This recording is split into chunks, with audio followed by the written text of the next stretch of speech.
আসসালামু আলাইকুম। সবাই কেমন আছেন? আল্লাহর রহমতে আমি অনেক ভালো আছি। আজকে একটা টপিক নিয়ে কথা বলতে আসলাম। টপিকটা হচ্ছে ফল এবং সবজির উপকারিতা।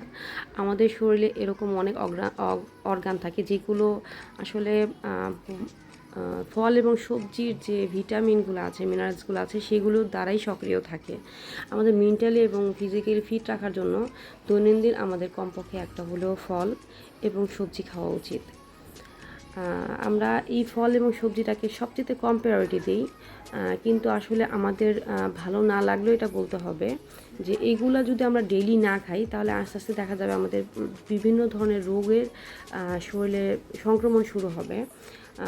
আমাদেরকে বিভিন্ন ধরনের রোগ থেকে বাঁচায় এগুলো, ঠিক আছে? এর মধ্যে হচ্ছে আপনার ক্যান্সার পর্যন্ত আছে, ডায়াবেটিক্স আছে, উচ্চ রক্তচাপ আছে, যা আমাদের নিয়ন্ত্রণ করে এইগুলো খাওয়ার কারণে, ফল এবং সবজি খাওয়ার কারণে। তো নিয়মিত ফল এবং সবজি খাওয়াটা উচিত। আর আমার ভিডিওগুলো যদি ভালো থাকে সাবস্ক্রাইব করে পাশে থাকবেন। আর যারা সাবস্ক্রাইব করেছেন তাদেরকে মনের ভিতর থেকে ধন্যবাদ। Thank you. আসসালামু আলাইকুম।